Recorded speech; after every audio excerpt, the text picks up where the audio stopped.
Hi everyone, welcome to an episode of Songbird Sade Knits. Usually I would be uploading a longer form podcast, but today I'm just going to do a project video about the sweater that I'm wearing. I was inspired by Taylor Owen's project videos. She does longer format podcasts as well, but she is trying to release videos about most of the projects that she's made just as shorter videos, and I think that's a great idea. I'd like to do it for myself so that I have a catalog of the things that I've knit for myself to look back on if I'm ever going to knit that piece again, or just to remember what my experience was like. But I also hope that it will be helpful for other people who are considering knitting one of the patterns that I'm sharing with you, or who are currently knitting that pattern and might want to just learn about someone else's experience with it, the positives, the negatives, or whatever else has happened. So before we get started, I just want to say that you can find me always here on YouTube as Songbird Sade Knits. I try to release an episode once a month. Sometimes I miss a month, especially in the summertime, but that is my goal. I also will upload tutorials and project videos as well. You can also find me on Instagram as Songbird Sade and on Ravelry as Songbird Sade. So today it's a lovely day in June in Ontario. It is actually a little bit cooler than it has been here. We've been experiencing an early summer / late spring heat wave, as we often do, and it's been quite dry, but it's been rainy instead today, and a little bit sort of just the weather's been changeable. There are clouds, it's windy, and by cooler I mean around 20 degrees. So for me that's cooler, and I figured it's a pretty good day to be inside wearing a sweater. So so I'm going to take advantage of that. And so today I'm going to talk to you about this sweater that I'm wearing. This is the No Frills sweater by Petite Knits, who is a designer based out of Copenhagen in Denmark. And she has a lot of designs out there, and her style is very modern, very clean, contemporary, not too designy. Like, she just has lovely pieces that are for everyday wear, and her patterns are written really well, and I think a lot of people could find a design of hers that would suit them and that they want to knit. So this is the first one that I've knit by her. I think it's the only one so far. So I'll just stand up and show you what it looks like a little bit.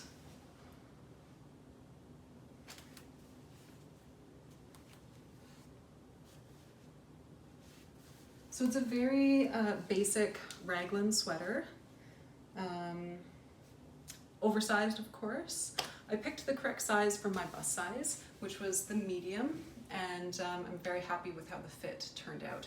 I really like to have positive ease in pretty much most things that I wear and most things that I make myself, because I like the way it feels, I like the way it looks on my figure, and also I think when I first started knitting I was of course really concerned about fit, and I figured if I made things oversized, this was at a time when I was knitting older patterns that weren't necessarily clear about how much positive ease there was supposed to be, so I'd usually just choose a larger size, because I figured if it ends up being smaller, that's okay, there's still some flexibility there. If it ends up being larger, it will still fit me or someone else. So I'm kind of past that, sort of that fear a little bit, but I still gravitate towards designs that are meant to be worn with positive ease.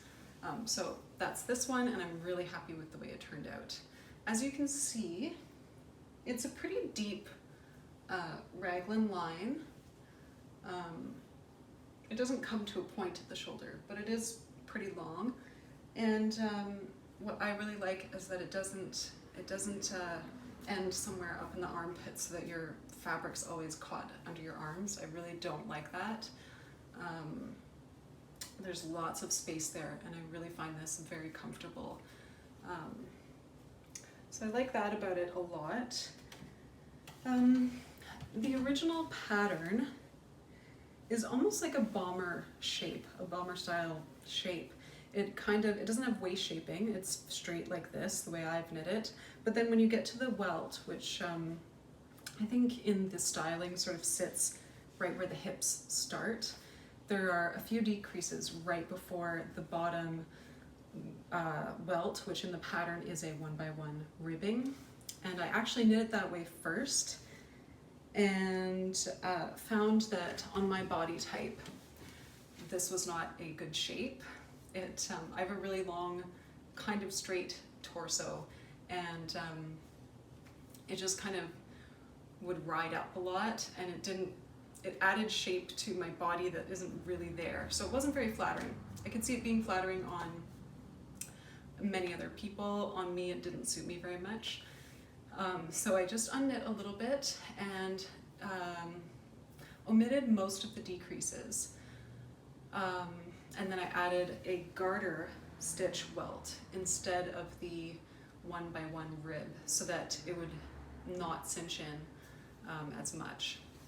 And so what I had to do, because garter stitch, it doesn't flare out, but it sort of takes up more horizontal space against a stockinette background. It sort of sticks out and is kind of like lumpy. So I just looked online for a recommended amount of decreases to sort of compensate for that texture, that sort of raised texture. And the suggestion was around 95% of the original stitches. So that's all I did. I just took whatever my stitch count was for the body, and I figured out what 95% of that was. And then I subtracted the amount of stitches that I needed to get to that 95%. And it seemed to work really well. I'll stand up again for you. Yeah, I really like how that turned out. I think I tried maybe something like 90% of the stitches, and it was actually just a little bit too obvious that it was decreased. And I find this is really not obvious. I'm quite happy with that. It looks like it's mostly straight. And then I did just about a 2.5 inch garter stitch welt. And I really like that look. I think it's quite interesting. I'll probably use that on some other sweaters, because I find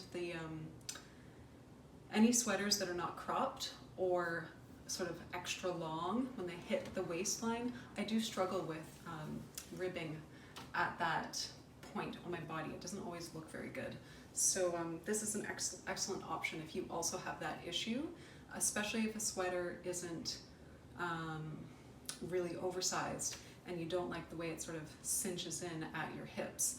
You can try doing a garter stitch welt with just a little bit of decreasing to get it to sort of sit more flush with the rest of the garment. So I think that's all I did in terms of modifications on this sweater. One thing I will say about this is that when it first came off the needles, I found the neckline and the sleeves to be just a little bit tight. Of course, you can modify that if you want, especially the sleeves. That's so easy. They're knit. I think they are knit top down. No. Yeah, I think they are, because I think this is a yoked raglan. I should check that, but I'm not going to take the time. You can find it on Ravelry, and I think it is a yoked raglan, and then you'll then pick up your stitches again and knit down the sleeve. So you can easily adjust for that if you find the cuffs are also too tight for, in proportion to the size.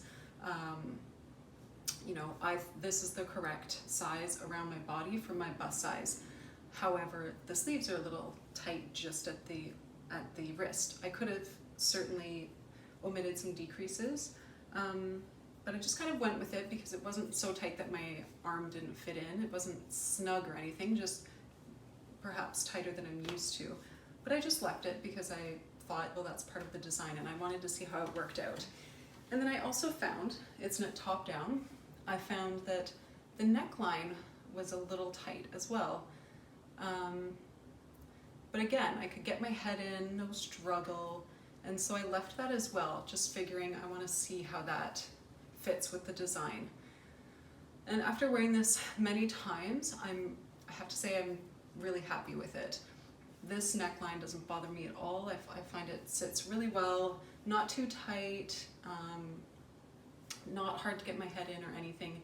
I find it gives, it's just a nice shape, you know, you could, it covers well, I guess. And then the cuffs will just sort of stand up for you. I think it almost gives, like, for an oversized sweater, it maybe gives it just a little more of a fitted look, even though it's not fitted. You know, if the sleeves were a bit wider at the cuff line or a bit longer, and if the neckline was a little bit longer, it would overall appear to be a bit more of a slouchy sweater.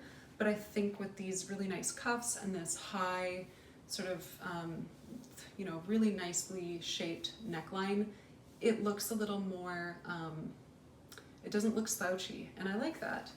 So I'm quite happy with that. But just something for you to note if you maybe are sensitive to your fabric coming up this high on your neck, or if you have, you know, big hair or something like that, and you're concerned that this is for your bust size, that the neckline is going to be a bit tight, maybe try to make those modifications before you start, because I think if you have those concerns, you might end up finding that it is a little tight on you. So that's what I'd recommend for the neckline. And for the cuffs, easy to adjust. You can even knit them as is, see if you like it, see if you don't, and then you just have to unknit a little bit if you need to fix it. I will say also, these are sleeves that are like a little slightly shorter than what I would normally knit. And I actually love it on this sweater in particular. One reason that I like it is because it sits really well. It just sort of is always sitting right there at the sort of bracelet line. Of course, if I stretch up, it goes up a bit. But because the sleeves are so generous, it's not always riding up like that. If the sleeves were tighter, you know, with every movement of my arm, it would just ride up and ride up and ride up, and that would drive me crazy. But I don't find that happens, and I think that's because this is so loose in the arm. And then the other thing I like about a little bit of a shorter sleeve is that I can really easily wear this sweater at work. I work as a florist, so my hands are always wet and dirty, and I'm doing dishes, washing my hands a lot. So it's important for me to either have sweaters that I can roll up or, you know, pull up, or sweaters that simply don't interfere with my hands at all. And this sweater is one of those. It doesn't interfere with my hands at all, which is good because I can't actually pull it up much higher than that because of the sort of slenderness of the cuff. And I can't really roll it up either because of the slenderness of the cuff. So the length ended up being just right. And yeah, I guess I will just tell you about the yarn as well, which is a gorgeous yarn. The pattern, I believe, calls for holding 2 strands together, a strand of mohair, silk mohair, and then a strand of something else, like merino or some other wool. And that creates a really beautiful fabric with a lovely fuzzy halo. I went for a different option. I just, I think I saw on Ravelry someone had used Hillesvåg Tinde, which is a Norwegian pelt wool, and it looked beautiful. So I decided to get that. That's what this is, in a colorway that's sort of a dark grayish purple. And it's beautiful. I'm just gonna try to show you the halo. Hopefully you'll be able to see that in the light. It's sort of this, it has a really dark gray undertone with this stony sort of denim purple. And yeah, and hopefully you can kind of see the fuzzy halo that it has. This is a really soft yarn. It is itchy, but it's soft in the way that like fine hair or silk or something is soft. It was an absolute pleasure to knit with. It just felt so good on my hands. I think I was knitting a Lopapes at the same time, and just the contrast was totally different than that. It just felt beautiful on my hands, but it is scratchy. So maybe if you're considering this yarn but you're worried about the itch factor, maybe try to see it in person at a shop if you can, because like I say, it is very soft, but not in the way that like a really nice merino is soft. It's a different kind of softness, and I think because of the type of hair that the sheep has, it is a little prickly. But otherwise, a gorgeous yarn. And this yarn, I believe they over-dye it. They don't bleach the yarn, it's just over-dyed. And the yarn is a natural medium to dark gray color. So all the colors are these just beautiful, rich tones, and really beautiful. I love this purple color. There's also a really nice color that I think they call cognac, and it's absolutely stunning. It's like a burnt orange, but with that deep, dark gray undertone. It's amazing. And yeah, great yarn for this project. No modifications necessary in terms of gauge or anything like that to swap in this yarn. And it has a good drape. I think with a big sweater like this, you could do anything. You could have a real sturdy yarn. It'll just give you a different look. But I really like the drape with this because it is such an oversized sweater. I feel that the drape just kind of softens that look a little bit. And yeah, I think that's all I have to say about this sweater, the No Frills sweater by Petite Knits. If you have any questions or comments, of course, I would absolutely love it if you felt comfortable commenting below, and I will very happily respond to you. And of course, you can also message me on Instagram.